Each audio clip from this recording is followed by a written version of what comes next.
Welcome to Learn English with Jennifer. Beginner reading stories. A robot instead. Chapter 1. Sonny watched as the engine block moved toward him. It was his job to drill bolt holes into it. All day, day after day, he drilled those holes. Buzz click, buzz click, buzz click, buzz click. The next engine block headed toward him. Buzz click, buzz click, buzz click, buzz click. I wish I would never have to see one more engine block, he shouted to the next guy down the line. Sometimes I get really tired of this same old job. But working on the line at the machine shop was Sonny's living. It was how he fed his family. Before this, he was a welder. He got tired of welding. That work was hard, hot, and dirty.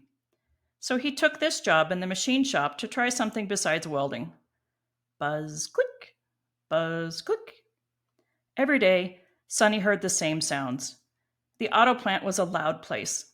The machine shop was probably the loudest part of the plant. Sonny kept plugs in his ears to shut out some noise and save his hearing. Don't forget the meeting today, called the guy down the line. What time? Sonny asked. 3 p.m. You had better be there. I hear it's pretty important. What's it about? Sonny asked. I don't know, shouted the guy, but we've got to be there. At 3 p.m., the buzz click stopped. The noise of the shop floor came to an end. Sonny took off his cap, wiped his head, and put his cap back on. Another day, another dollar. He left. All the workers walked off the floor. They headed for the meeting room. They laughed and talked as they walked. They had no idea what they were about to hear. Chapter 2. A small crowd was gathering in the meeting room. All the workers found a seat. It was time for the meeting to start. The person who stood up to speak was not Sonny's boss. It was the man in charge of the whole plant. This must be really important, Sonny said to the guy next to him. As we all know, times change, the man began. You might think your work is hard. Well, it is. But long ago, it would have been much harder. You can thank machines. They have made our lives so much better. Sonny tried to think what this guy might be getting at. And machines keep on getting better, the man went on. I'm talking about robots. I don't mean robots that look like people. I mean robots that can do things that people do. People in the room started looking at each other. They talked in low voices. A buzz in the room grew louder. The man kept on talking. Now, robots are good in some ways and bad in other ways. They are good because they can do some very hard jobs. They can work better, faster, and safer. They cut costs. But here is how they are bad. The robots will take your jobs. The whole room let out a gasp. All the workers were shocked. You mean we're laid off? Asked one woman. I'm afraid so, said the man. You see, your jobs will never again be filled by people. The company must cut costs. It's the only way we can keep going.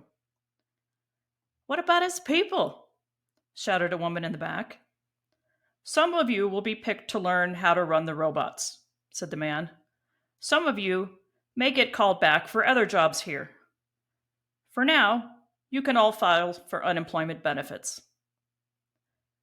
Sonny froze in his seat. He couldn't speak. He couldn't look at anyone. A river of bad thoughts began to rush through his head. He wished he had kept his mouth shut. He wished he hadn't said all those bad things about his job. This work was better than no work at all. How to tell his family and friends? How to pay the bills? Where in the world would he find another job?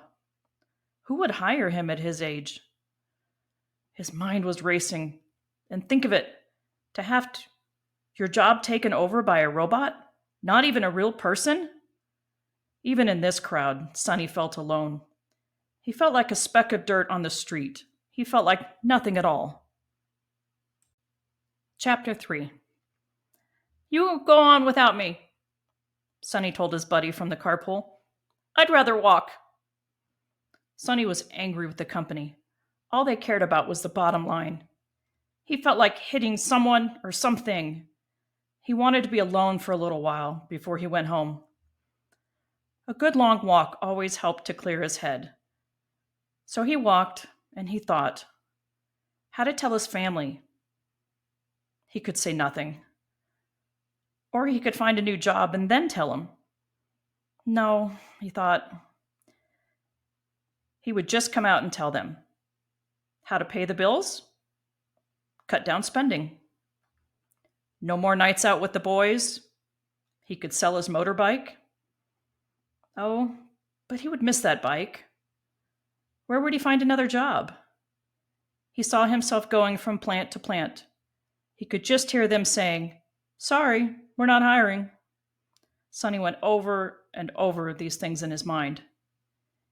He felt as low as he had ever been in his whole life. When he got home, he was still angry. But the walk had helped him begin to sort out his thoughts. He didn't say hello to his wife, Nora. He just sat down at the kitchen table. He laid his head on his hands. "What's the matter?" asked Nora. "Why are you late getting home from work?" "I'm done," Sonny said softly. "It's all over." "What are you talking about?" Nora wanted to know. "I got laid off," said Sonny. "I lost my job to a robot. Now how's that for a kick in the rear?" At first, Nora didn't know what to say. Then she spoke. "You didn't like that job anyway," she said. "I liked it better than no job at all," Sonny said. "And I still have my part-time job," said Nora. "You'll find a new job." She was trying to make her husband feel better. She was trying to make herself feel better, too. "Maybe I can find a new job," said Sonny. "Or maybe not. But right now, my dear, we need to make some big changes around here. We need to learn to live on less." "We will," said Nora. "We have a good life. You, me, and the kids. It's not all about money. We'll be all right." Her words were a comfort to Sonny. Nora knew how to cool him down. They both knew this would be hard. They had 5 mouths to feed, but they had gotten through hard times in the past, and they would again. Chapter 4. Sonny hoped he would be picked to learn how to run the robots, but he wasn't. So he rode his bike to the job service office. He would file a claim. The company had told the workers what papers to bring along. They could file a claim on the phone, online, or at the office. Sonny chose to file his claim in person. That is how he did things. "Take a number," said the man at the door. Sonny took a number and a seat. Then he waited and waited. He kept looking up at the clock on the wall. "What am I doing here?" he was thinking. "What kind of man gets laid off? What kind of man waits in line for a handout?" At last, Sonny's number was called. A woman asked Sonny to see his ID card. That was just the start. She asked a lot of questions, too. "How long did you work in the machine shop?" she asked. "Why were you laid off? How much money were you making? Are you married? Any children at home?" The questions went on and on. Sonny answered all the questions. He showed the woman all the papers she asked for. "Everything looks to be in order," said the woman. "You should hear from us very soon." Then Sonny said, "I must say, I do not like taking a handout. I would rather work for money." "This is not a handout," said the woman. "When you were working, you were paying into a fund. So was your company. You got laid off, and now you get back some of that money. That is what the fund is for." "All I want is a job," Sonny told her. She told them about the job bank. She told him how it works. "You can see all the open jobs online. Take a look." "I'll be right on that," said Sonny. But his head was down as he left the office. "It may be money I should have," he said to himself, but I'd still rather work for it. Chapter 5. The first payment did not show up for 3 weeks. It was a long wait, and much less money than Sonny was making at the machine shop. The next few weeks were hard on Sonny and the whole family. Money was tight. The 3 teen kids did not see why they needed to cut back. They were getting under Sonny's skin. He didn't know what to do with them or himself. "Why don't you fix the sink?" Nora asked Sonny. "Don't feel like it," he told her. He sat around and watched TV. He kept up with the late night shows. He watched a lot of junk and drank a lot of beer. It was hard for him to crack a smile. He didn't go out with the boys. That saved some money, and he didn't want to go out anyway. "You need to look for a job," Nora told him. "Have you looked at the job bank today?" "Get off my back," Sonny yelled. "There's no job out there for me. Why even look at the job bank?" "You know what your trouble is?" Nora asked, not waiting for an answer. "You are feeling sorry for yourself. So what if a robot took your job? A robot might be able to drill bolt holes, but no robot could ever be as good of a person as you are. Don't you see?" "I see I'm no good," said Sonny. "I'm going away for a few days. I need to do a little fishing. Where's my tent?" Chapter 6. Sonny stood knee-deep in the river. The afternoon sun shone on the water. He had not caught a fish since morning. He hadn't even felt a bite for an hour. Just then, he felt the tug on the line. It felt like a big fish making a strong pull. Sonny pulled up on the rod and hooked the fish. Just at that second, an idea came to him. He seemed to catch hold of himself just as he caught the fish. "That's it," he said out loud. "I'm going to find a new job. I can't wait around another day." Sonny packed up his fishing gear. He folded up the tent.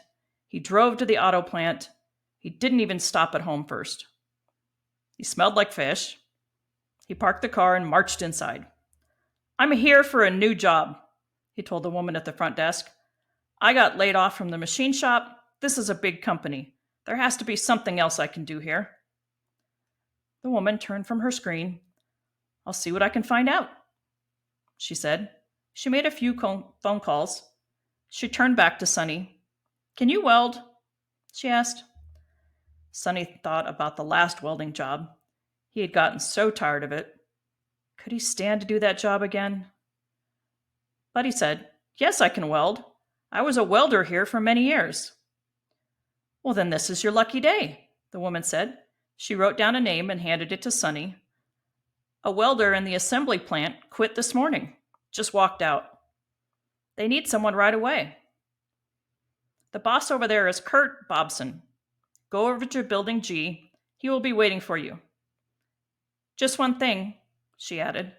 "I've been hearing they might put robots in the assembly plant. I don't know when." Chapter 7. The very next day, Sonny started working in the assembly plant. That was where the cars were put together. In came all the parts, out rolled the finished cars. His new job was to weld the steel beams to each car's frame. It was not easy work.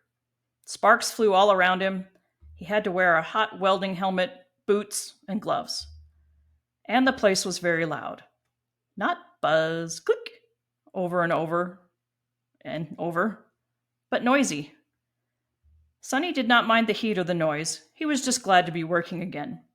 He had a new job, a new boss, and a new way of looking at life. He even fixed the sink at home. Nora and the kids felt better too. Nora took the kids to buy new coats. She had been putting that off. For the first time in his life, Sonny enjoyed welding. He liked to watch the cars come together. As he finished welding each frame, it would move down the line. The frames ran on a long belt above the workers.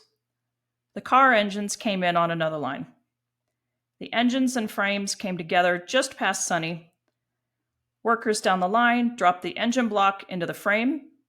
The two pieces then moved together to the last assembly line. As Sonny welded, He watched all of this. He thought about robots. Why were people still doing this hard work? When would the robots take over this job? It wasn't long before he got his answer. Chapter 8. Sonny knew that putting robots in the assembly plant was just a matter of time. He waited for news about his job. He waited for a meeting to be called.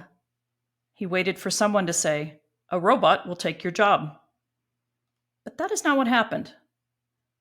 What happened was that Kurt Bobson came to Sonny. "As you may have heard," Kurt began, "we're putting robots in this assembly plant." "I've heard that," said Sonny. "Your job's going away," Kurt went on. "But here's the deal. We don't want to lay you off. The company has picked you to train for a new job." "Me?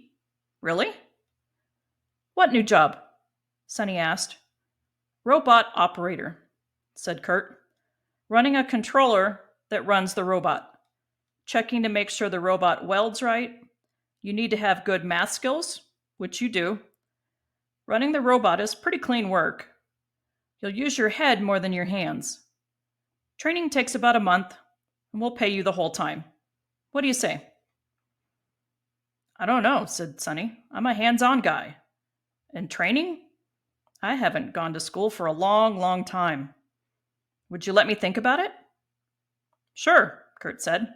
"But I have to tell you, if you don't want to train for the new job, there is no job."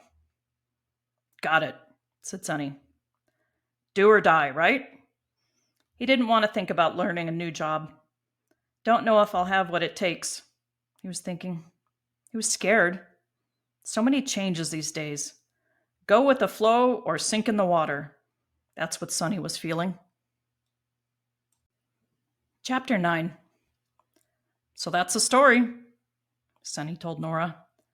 "I learn a new job or I'm out. What do I do?" "Well, you don't have much choice now, do you?" Nora smiled. "It sounds good to me. What are you afraid of?" Sonny didn't like talking about his weak points. "Nothing," he lied. "I don't want to sit in school." "Well, it doesn't sound like sitting in school," Nora said. "The way you tell it, it'll be hands-on training. What's wrong with that?" "My dear, I'm not a kid," Sonny said. "We both know that. I'm a grown man. I'm the father of 3. I've been a working man for a lot of years. I'm the kind of guy who gets down and dirty. I like to work with my hands. Sure, I'm good at math, but me? Learn how to run a robot? You've got to be kidding. I can't do this."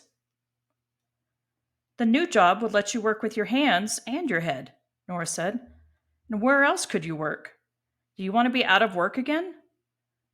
This is what the company is willing to give you. They must think you can do it, or they would have just let you go."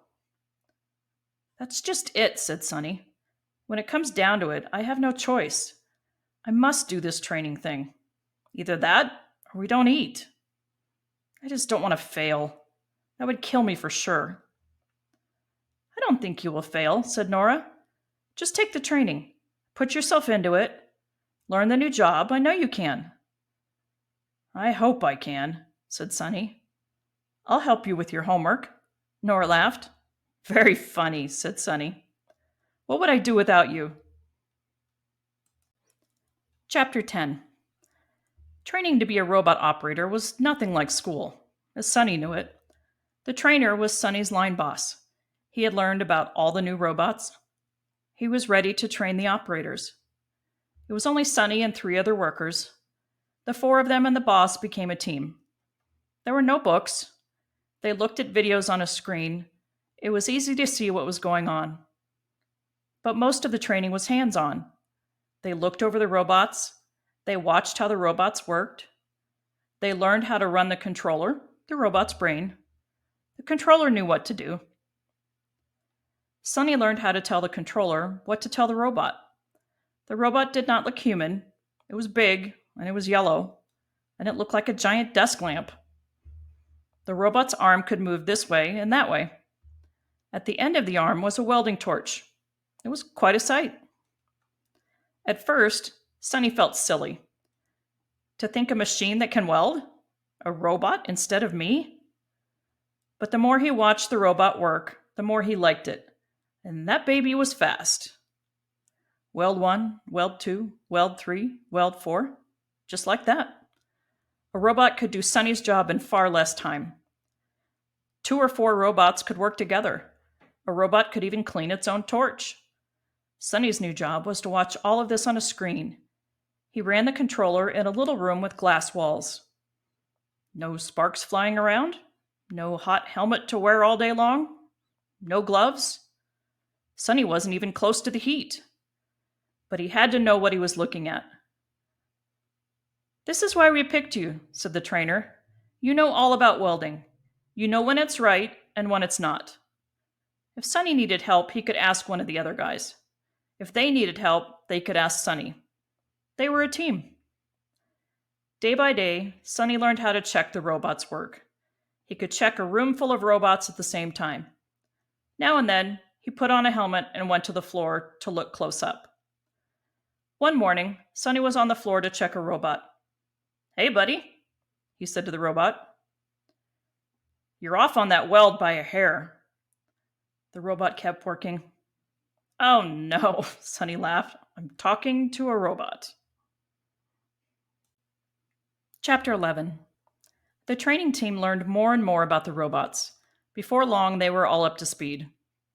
"You did it, Sonny," said Nora. "You said you couldn't do it, but you did." "Yes, I did," Sonny said. He was feeling pretty good about himself. "Not a bad trick for an old dog," he laughed.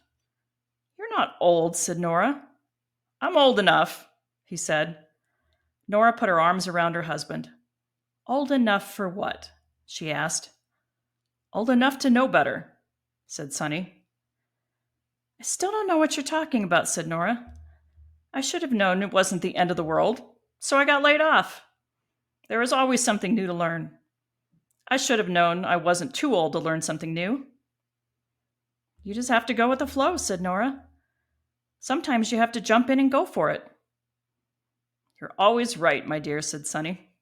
"Well, almost always. You said I would find a new job. That I did, but at the same plant. And a really new job I had to learn how to do. The thing is, I already knew about welding. It wasn't so hard to build on what I already knew." "Next time, don't talk yourself out of it before you try," Nora said. "I hear you," Sonny laughed. "And now, my dear, it's time for this old dog to go to work." Nora gave Sonny a little kiss. "You really liked the training, didn't you?" she asked. "You know what? I have to say I did." "Are you sorry this is the end?" "The end?" Sonny laughed. "This isn't the end. This is just the start. It's a whole new job. It's a whole new time in my life. The only thing this is the end of is me on the assembly line. I have taken the first step into the future." "Well, put on your spacesuit and get out of here, big shot," Nora smiled. "Go take a walk in the future." "I'll do that," said Sonny. "See you when I get back from the moon." He walked out the door. Then he looked back and gave Nora a big thumbs up. The end. Thank you for listening to A Robot Instead from Learn English with Jennifer. Check out the website for more stories to listen to.